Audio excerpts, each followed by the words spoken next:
Timothy James McVeigh fue el segundo de 3 hijos del obrero William McVeigh y del agente de viajes Mildred McVeigh. El joven, quien fue el único varón de la familia, creció en el oeste del estado de Nueva York. Se comenta que entre sus pasatiempos se encontraba la televisión, el cine, las historietas, el fútbol americano y el béisbol. Timothy tuvo como figura paterna a su abuelo Ed McVeigh, quien le inculcó la pasión por las armas de fuego y solía llevarlo a practicar tiro al aire libre.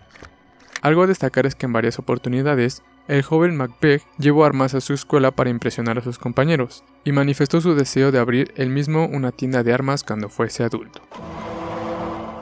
Según su testimonio, que nunca fue corroborado, el joven Timothy sufrió abusos constantes en la escuela debido a su débil complexión y baja estatura y solía fantasear con vengarse.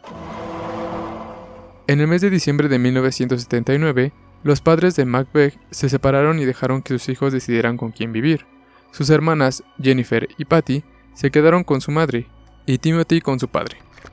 Después de intentar infructuosamente recomponer su matrimonio, los McVeigh se divorciaron definitivamente en 1986.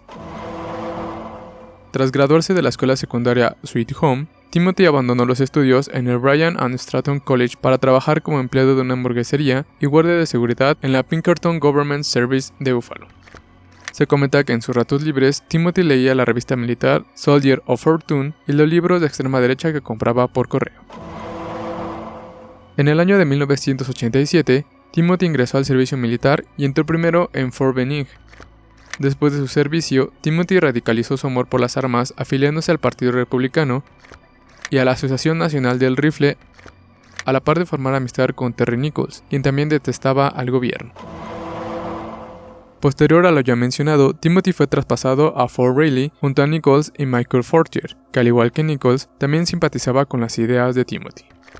En la nueva ubicación, el joven se dedicó con pasión a su carrera militar, a tal punto de tener un uniforme y botas extra para presentarse impecable a la inspección.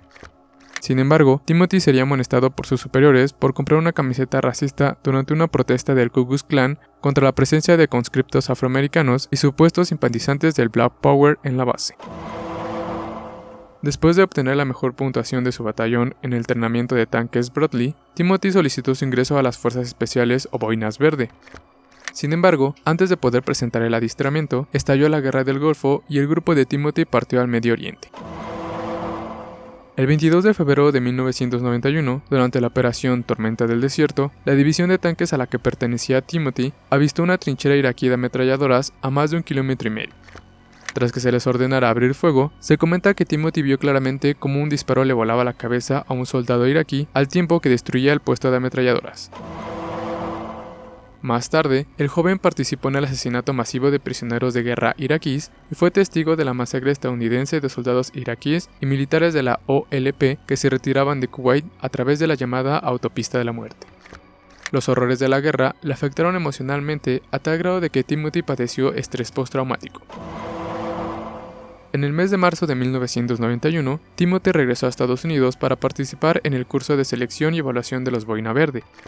El entrenamiento de 24 días era mucho más duro que el básico, y Timothy fue declarado no apto psicológicamente, por lo que renunció a los 2 días de haber empezado. Tiempo después, también abandonaría el ejército y fue dado oficialmente de baja el 31 de diciembre de ese año. Pese a ser dado de baja, Timothy recibió numerosas condecoraciones del gobierno por sus servicios en el Golfo Pérsico, incluyendo la insignia de combate de la infantería y la estrella de bronce. El 21 de agosto de 1992, en Ruby Ridge, Idaho, agentes del FBI protagonizaron un tiroteo con Randy Weaver, partidario de la segregación racial, esto por vender armas ilegalmente a un informante del gobierno. El enfrentamiento culminó con el arresto de Weaver y dejó 3 muertos, la esposa de Weaver, su hijo y un policía. En el mes de febrero de 1993, la ATF tomó por asalto la sede de la secta davidiana en Waco, Texas, para cumplir una orden judicial por venta ilegal de armas. Tras un tiroteo, 4 agentes y 6 davidianos murieron y varios otros resultaron heridos, entre ellos el líder de la secta, David Koresh. Los agentes se retiraron y los davidianos permanecieron en su sede. Timothy decidió entonces viajar a Waco para presenciar los hechos. No obstante, se le impidió el paso en el puesto de control. Después de trabajar en varias exposiciones de armas, Timothy viajó a la granja de su amigo Terry Nichols en Decker, Michigan. donde entró en contacto con Mark Corneck, un teórico de la conspiración y cabecilla de la Michigan Militia, una de las milicias de extrema derecha que proliferaron en el sur y medio oeste de los Estados Unidos durante la década de 1990. Mientras Timothy se encontraba en ese lugar, el cuartel de los Davidianos fue incendiado, muriendo Koresh y 75 miembros de la secta. Dicho incidente junto al de Ruby Ridge fueron decisivos en la vida de Timothy y reafirmaron su creencia de que el gobierno estadounidense estaba evolucionando hacia el totalitarismo. En mayo de ese año, Timothy se trasladó a Kingman, Arizona, ciudad donde vivía Michael Fortier, y en septiembre de 1994, Timothy se enteró de que estaba a punto de aprobarse una ley de control de armas. Debido a esto, le confesó a Fortier que planeaba poner una bomba en un edificio federal del gobierno estadounidense, y lo invitó a colaborar. Sin embargo, pese a la negativa de Fortier, Timothy le explicó a cada detalle del futuro ataque, comentando que su blanco sería el edificio federal Alfred P. Murrah en Oklahoma City y la fecha sería el 19 de abril de 1995, coincidiendo con el segundo aniversario de la masacre de Waco. En octubre de 1994, Timothy y Terry Nichols robaron de una cantera en Marion, Kansas, 1.800 kilogramos de nitrato de amonio y varias cajas de Tobex altamente explosivas que combinaron en 3 barriles de nitrometano comprados ilegalmente en una pista de carreras en Texas. El 15 de abril de 1995, Timothy alquiló un camión Ford F-700 modelo 1993 bajo el alias de Robert D. Kingman, y al día siguiente, Nichols, junto a él, transformaron el vehículo en un coche bomba a orillas del lago Geary en Kansas. Previamente, Timothy estacionaría su medio de escape, un automóvil Mercury Marquis modelo 1977 de color amarillo. En él puso un cartel de no remolcar, y en el interior, un sobre que contenía recortes de prensa, propaganda de extrema derecha, una copia de la Declaración de Independencia en cuyo reverso escribió una amenaza contra los políticos liberales que detestaba. Dicha amenaza decía: "Obedezcan la Constitución de los Estados Unidos y no les dispararemos". Cerca de las 9 a.m. del día 19 de abril, Timothy estacionó el vehículo bomba frente al edificio federal Alfred P. Murrah, que albergaba las oficinas del FBI y el American Kids Daycare Center, que es una guardería para los hijos de los empleados. Se comenta que Timothy se fue del lugar lentamente para no levantar sospechas.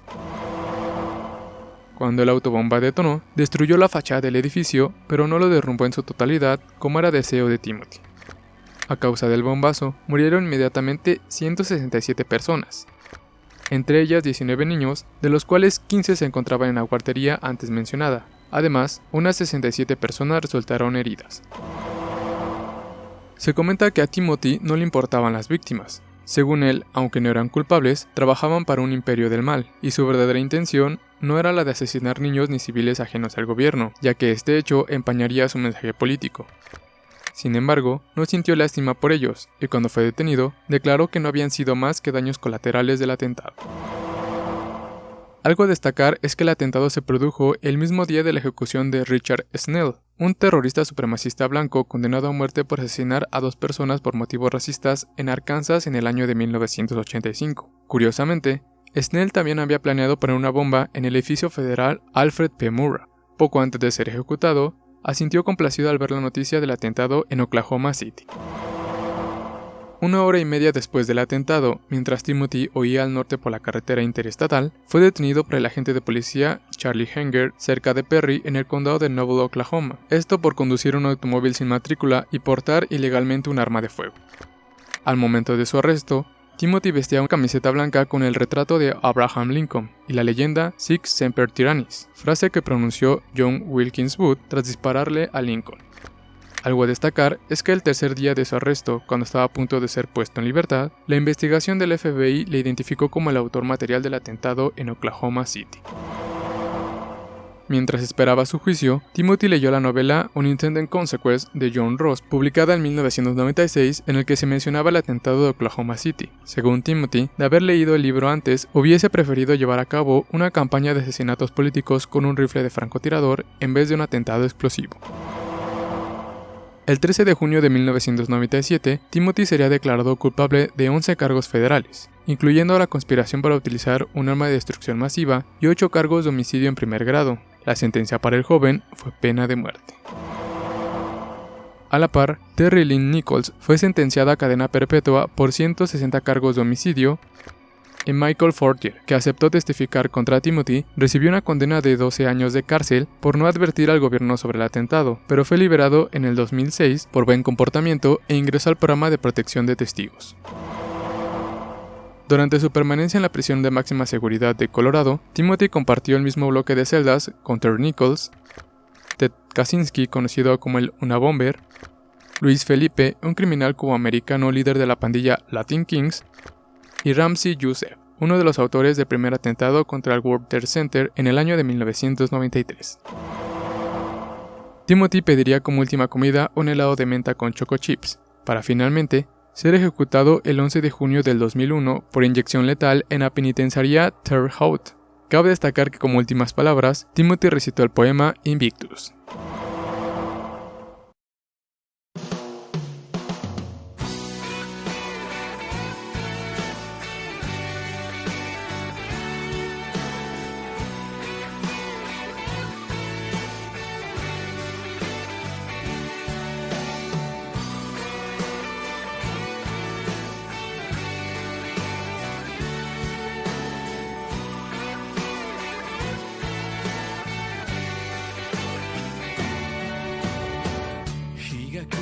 どこからかカレーの匂いがしてる」「どれだけ歩いたら